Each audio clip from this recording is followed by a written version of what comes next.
Perhatian.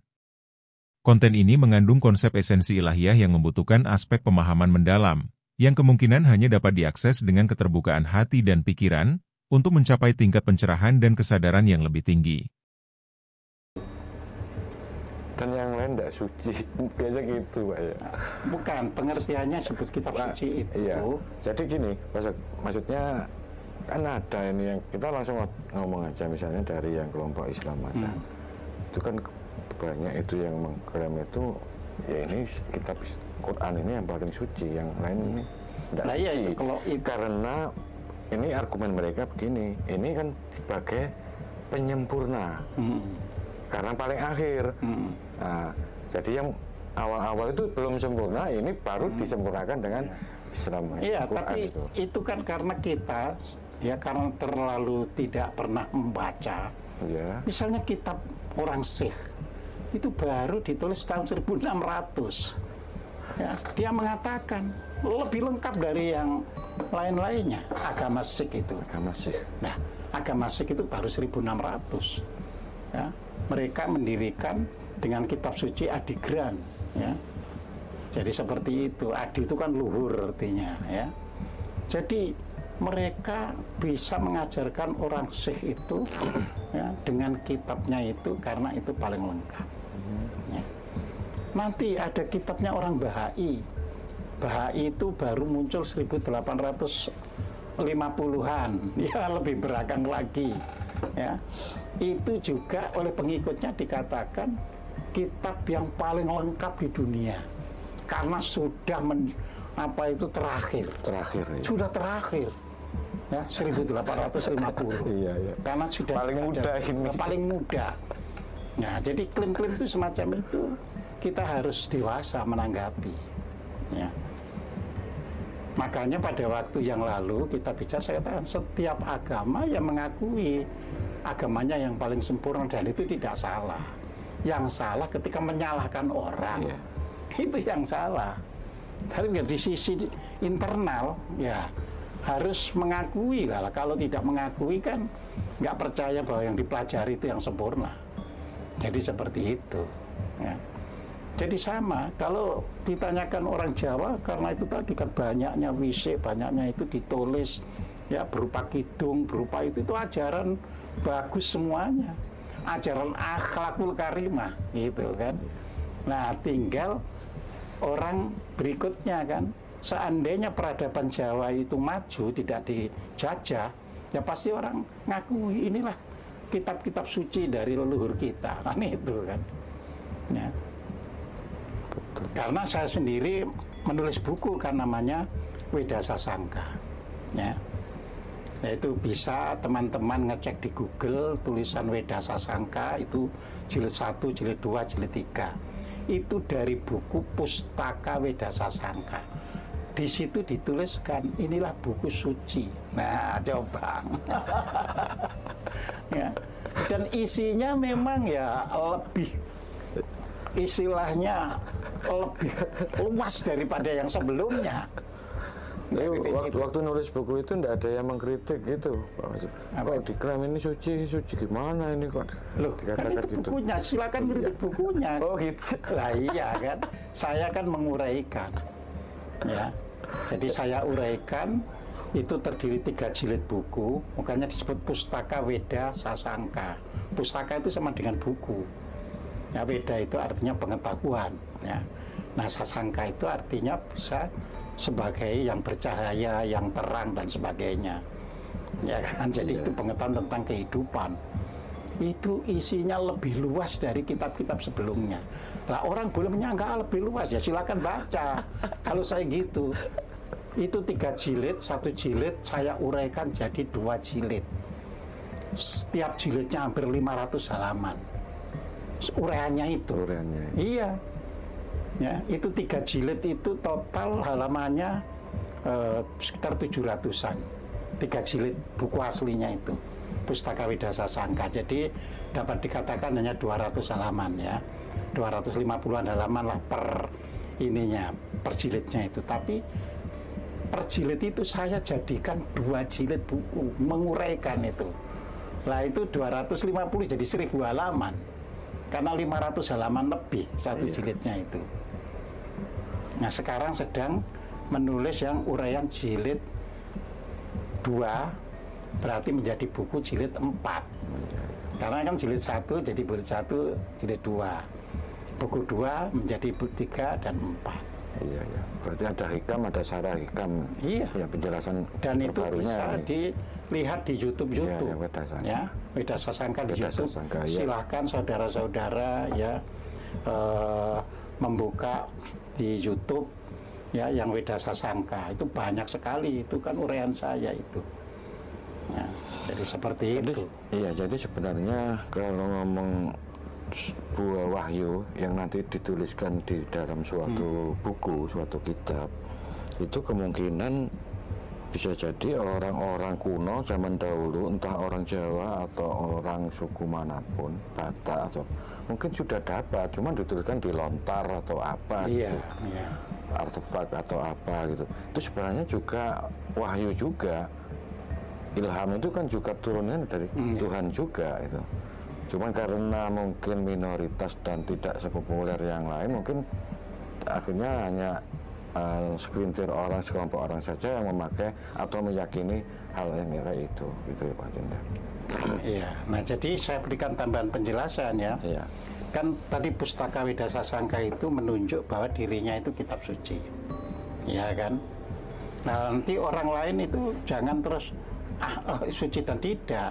Dibaca saja uraiannya saja, karena buku aslinya kan bahasa Jawa, tentu kan nggak ngerti pembaca. Nah, uraian saya kan bahasa Indonesia sepenuhnya. Ya, itu Pak, sampai ada bagaimana kejadian manusia, mulai hatinya itu ketika bayi umur berapa, jantungnya jadi umur berapa. Loh Pak, apa ada itu kitab seluruh dunia yang nggak ada yang lebih dari situ. Kitab seluruh dunia termasuk Quran, Bang? Loh, ya termasuk. Quran kan cuma dari darah, segumpal darah. Iya. Ini Pak diperinci. Gitu Jadi kan, ya. usus setelah sekian hari. Detail. Iya. Jadi hati setelah sekian hari. Jadi jantung setelah sekian hari. Jadi kepala setelah sekian hari. Malah tambah spektakuler. Iya. Terus sampai disebutkan kenapa rambut itu ya kalau digunting, dipotong tidak sakit. Kenapa kuku tidak sakit? Karena rambut dan kuku tidak dilewati bayu maya. Coba ada kitab di seluruh dunia, nggak ada. Ya kan? Manusia nanti bisa melahirkan tanpa lewat vagina. Coba. Kitab Jawa itu. Itu. Dan sekarang terbukti orang mulai membuat yang disebut artificial womb. Jadi lewat mesin Jepang. Bagaimana nanti manusia dilahirkan cukup lewat mesin. Tuh, lebih dulu mana coba? Lebih lengkap mana? Jadi seperti itu gitu loh. Masalahnya kan para netizen pendengar ini kan tidak tahu sebelumnya. Jadi kalau diberitahu sering langsung nggak percaya. Iya, langsung nyamper dan sebagainya. Ya, makanya kita ini saya selalu mengatakan jangan hanya baca WA nanti nggak pinter-pinter. Ya kan, belajarlah baca buku, baca kitab-kitab yang ada. Nanti baru tahu kita apa yang disebut kitab suci itu. Nah, jadi di situ. Ya. Jadi ini kita berarti mendahului dunia ilmu pengetahuan modern itu. Sampai jadi-jadinya apa itu perkiraan dituliskan itu pada tahun berapa itu? Bukan dituliskan, telah dituturkan. Iya, dituturkan. Ya, sejak ribuan tahun sebelum Masehi. Tapi baru nanti ditulis dalam aksara Jawa pada tahun 1641. Jadi itu baru dituliskan. Iya, baru dituliskan. Iya. Jadi seperti itu. Terus dibahasakan sekarang itu tahun 1968, tapi masih Jawa, tapi Jawa yang sekarang. Jawa modern, Iya. baru. Kalau menurut dari memang itu tutur yang sudah ribuan tahun yang lalu, berarti jauh-jauh dari agama-agama langit itu berarti Pak Kucum ya? Loh, kita itu betul. Kita itu bangsa Jauh, yang iya. tua. Iya, bangsa yang tua gitu. Ya, makanya contoh begini kan, kita sering kan ngeklaim wayang itu dari India, contoh, India, iya. ya kan. Di India Pak tidak ada candi wayang. Di kita ya di Dieng itu, ya dataran tinggi Dieng itu ada candi wayang. Dan candi wayang itu, ya itu prototip candinya itu sama dengan sekarang candi-candi di Mesir yang dibawa ke Spanyol. Itu 5.000 tahun sebelum Masehi, Pak. Jadi artinya kalau candi wayang 5.000 tahun sebelum Masehi, bayangkan itu. Iya. Ya, berarti kan kita ini sudah itu. Terus di Centini dituliskan setiap satu candi wayang, ya, itu diberi ada semacam meja yang ada tulisan Jawa kunonya. Nah, sekarang itu di Centini disebutkan ada sekitar ratusan candi, tapi sekarang di Dieng itu tinggal sekitar 20-an candi. Ya, biasa kan diangkut tinggal mana-mana. Terus yang ada itu sudah tidak ada lagi tablet untuk membacanya. Jadi semula itu disebutkan di Serat Centini, Puntadewa itu karakternya begini. Nah itu ditulis Jawa kuno dan prototip candinya itu sama dengan candi yang bawa dari Mesir ke Spanyol 5.000 tahun sebelum Masehi. Makanya itu saya unggah di buku Serat Centini jilid 2A. Jadi para netizen silahkan membaca buku uraian saya tentang Serat Centini jilid 2A. Ya, di situ wayang dan sebagainya diuraikan. Nanti 2B itu keris itu diuraikan. Jadi ternyata keris yang pertama itu ya sekitar 7.000 tahun, 8.000 tahun yang lalu. Nah seperti itu. Nah itu kan kitab-kitab yang kesuciannya terjamin, masih ada. Iya. Jadi seperti itu, gitu loh. Jadi kalau kita ingin menjadi bangsa maju, kita harus berani membuka diri, membaca segala sesuatu. Tapi kalau kita sudah menutup diri, ya itu yang di dalam Al-Quran disebut kafir. Jadi kafir itu pada mulanya untuk mereka yang menutup diri. Iya. Jadi di situ. Nah ternyata bangsa kita sekarang itu banyak yang menutup diri gitu loh. Sekarang pada kafir semua. Nah, iya, makanya pada gak bisa membawa kemajuan negara Iya. dan bangsa karena langsung menutup diri. Enggak, itu sesat itu langsung Iya. di situ gitu loh. Betul. Nah, kalau orang mengatakan sesat itu harus tahu sesatnya di mana. Harus mulai belajar seperti itu. Gitu loh. Sesatnya itu di mana? Mau orang kesandung aja bilang kesandung watu. Iya. Berani bilang kok. Iya. Jadi kita harus belajar. Jangan asal jeplak aja bilang, Iya, bilang kita sesat harus gitu. belajar ya. Kalau berani mengatakan itu salah, ya salahnya di mana. Kalau mengatakan itu sesat, ya sesatnya di mana. Jadi kita supaya bisa menjadi bangsa itu maju. Jadi di situ, ya. Ini bukan candaan, tapi suatu hari saya ditanya orang Jepang. Karena saya itu 17 tahun bekerja di perusahaan Jepang. Ditanya orang Jepang. Jadi bahasa Indonesianya itu demikian. Pak Kojim, orang Indonesia itu setiap tahun itu ke Mekah itu ngapain katanya. Ya wajar orang Jepang banyak begitu kan? Iya. Oh saya bilang itu menjalankan ibadah haji namanya. Oh, mereka tanya ibadah haji itu tak apa. Dan kita kan nggak boleh nyanggah, jangan bertanya begitu kan, Iya, bisa boleh, kan. iya. Itu orang bertanya kita layani. Iya. Ya menurut keyakinan kami yang Muslim, ya ibadah haji itu penyempurna agama kami. Balasannya kalau sudah sempurna itu adalah surga. Mendadak orang Jepangnya itu tertawa. Iya. Ya. Bagaimana? Apa itu ke sana bisa naik surga? Orang Jepang itu sudah naik surga duluan. Ini kata mereka loh, kata orang Jepangnya itu di hadapan saya. Loh, gimana kok surga duluan? Lah yang bangun di Ka'bah, yang bangun di itu tuh banyak itu orang Jepang itu. Lah kalau yang dibangunkan saja bisa naik surga, apalagi orang Jepang yang bangun. Yang membangun. Yang iya. membangun katanya. Iya, masuk akal juga. Nah, seperti itu, ya kan? Nah, jadi kan di sini kita harus betul-betul bisa memahami secara luas, gitu loh ya. Tapi ini juga meskipun agak bercanda, cuman ya perlu jadi perenungan mungkin. Loh, iya. Iya betul, kelihatannya kan nggak canda, Iya, tapi iya, kan betul. itu perlu perenungan, gitu. Kan kita juga nggak pernah membayangkan dapat pertanyaan semacam itu. Coba orang Jepang itu ya disuruh kan bangun, dibayari untuk bangun di Mekah, di Madinah. Ya, kalau yang dibangunkan itu bisa masuk surga katanya, apalagi yang punya jasa besar yang membangun nih. yang bangun. Nah, coba kan. Jadi di situ kita bisa semakin berani melihat iman kita. Nah, gitu loh istilahnya itu. Apakah kita memang betul-betul sudah beriman? Jangan-jangan hanya kita mengaku saja. Nah, seperti itu. Dan ini kan kaitannya dengan kitab suci itu tadi. Iya. Ya. Nah, kalau ditanya orang Jepang itu, apa kitab sucinya, kan mereka nggak punya. Tapi seluruh perilaku hidupnya itu ya mengikuti ajaran yang disampaikan oleh para resi-resinya itu.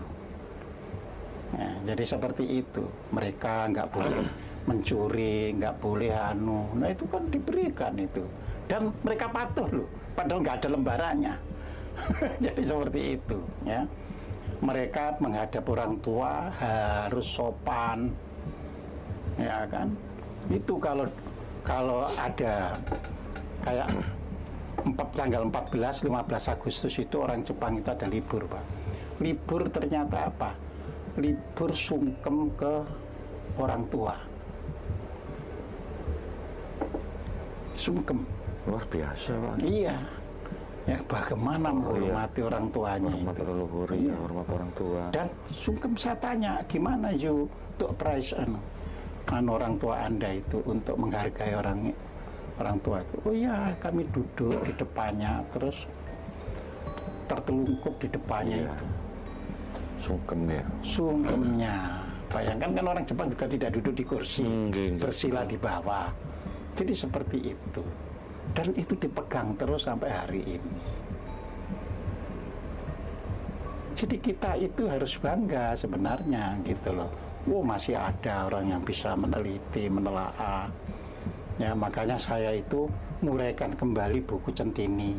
Karena saya yakin banyak orang kesulitan membaca Serat Centini. Yang versi Jawa, iya. Iya, lalu saya uraikan dalam bahasa Indonesia juga gitu uraiannya. Ya. Sampai 500, lebih hampir 600 halaman untuk satu jilid. Kalau ada orang yang berpendapat misalnya, kalau yang kitab A ini dapat dari Nabi ini, kalau kitab B dapat dari Nabi ini.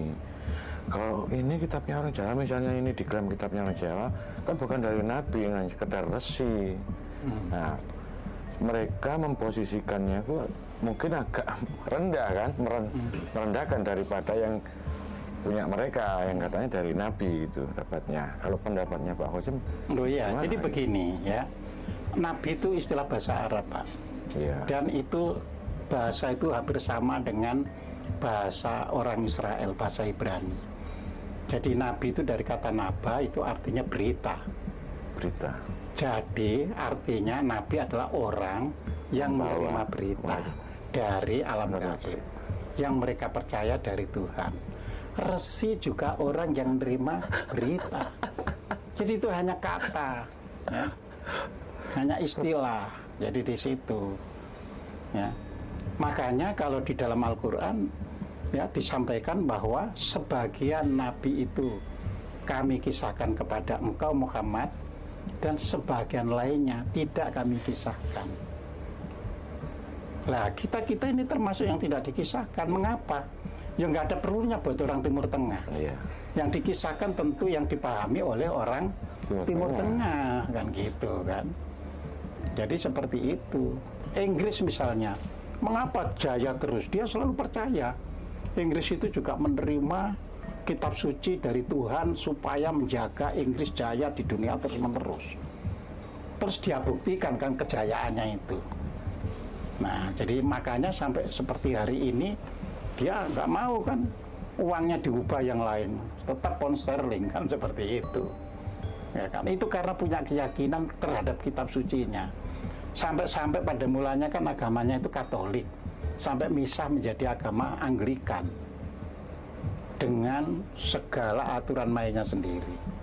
Jadi bangsa itu harus bangga dengan ajaran-ajaran yang dimiliki oleh leluhurnya. Ya. Jadi seperti itu. Begitu kita tidak bangga, jangan harap kita bisa maju dan kita hanya nanti diadu domba yang tidak berkesudahan. Tapi seperti saya masih belum habis berpikir tentang tadi kan banyak memang parameternya itu memang beda itu Pak. Ketika wahyu ini kan dapatnya kan hanya seorang nabi yang meskipun penjelasannya Pak Hocim itu menerima berita. Cuma nanti ketika orang yang bukan dari nabi, mereka mengatakan ini bukan wahyu, ini yang sekedar ilham. Ada degradasi yang agak rendah sedikit daripada wahyu. Karena ini mungkin kategorinya orang-orang yang sangat suci gitu. Itu anggapan, Pak. Itu anggapan, Pak. Anggapan. Jadi setiap orang gini, ini mayoritas sekarang betul, ini di Indonesia. Tidak peduli mayoritas, itu anggapan. Jadi misalnya orang ateis loh ya, menganggap bahwa orang beragama itu halu, ya kan? Masa kita salahkan? Kayak begitu. Ya sah-sah saja. Ya. Dan sah orang agama Islam ngakui di luar Islam itu tidak suci, sah saja. Ya. Tapi kalau dia terus menyalahkan secara terbuka kepada yang lain, jadi perkara, gitu loh. Ya. Tapi kalau setiap orang beragama masing-masing agamanya meyakini itu yang benar, yang itu suci, ya nggak apa-apa, ya. Dan mungkin kewajibannya seperti itu, gitu loh. Ya, tapi setiap orang itu punya anggapan sendiri. Ya. Lah kalau orang Yahudi itu percaya bahwa yang lain itu lebih hebat dari yang dipegang, kan nggak ada agama Yahudi. Ya, mereka bahkan bertaruh berdirinya Israel sampai hari ini, bayangkan. Ya, itu berdasarkan kitab sucinya. Ya, mereka selalu kan enggak, ini tanah Palestina ya tanahku, ya kan. Nah, seperti itu. Ya. Betul. Karena ketemu dua pihak yang berlainan, jadi masuk perkara politik. Maka urusannya di PBB kan begitu kan. Ya, tapi di PBB kemarin kan sidang, ya kan. Dari 143 setuju Palestina merdeka, ya kan. 9 tidak setuju termasuk Amerika Serikat. Nah itu nanti kalau mau disahkan kan veto lagi. Ya. Vetonya kan kalau Amerika memveto kan berarti nggak bisa. Nggak jadi. Ya nggak jadi. Jadi seperti itu. Nah kita harus jadi bangsa yang bisa melampaui itu semuanya. Ya, kalau kita hanya jadi bangsa pengikut follower ya nggak bisa gitu loh. Ya, kalau jadi follower itu udahlah ngecopres ngomong apapun ya nggak dihiraukan. Harus jadi kita, leader. Oh ya, kita harus sadar diri. Oh ya, kita memang masih lemah. Kita memang perlu menelaah kitab-kitab yang ada di negara kita, di samping mempelajari kitab agama masing-masing. Jadi kita ini ada budaya. Nah, seperti itu.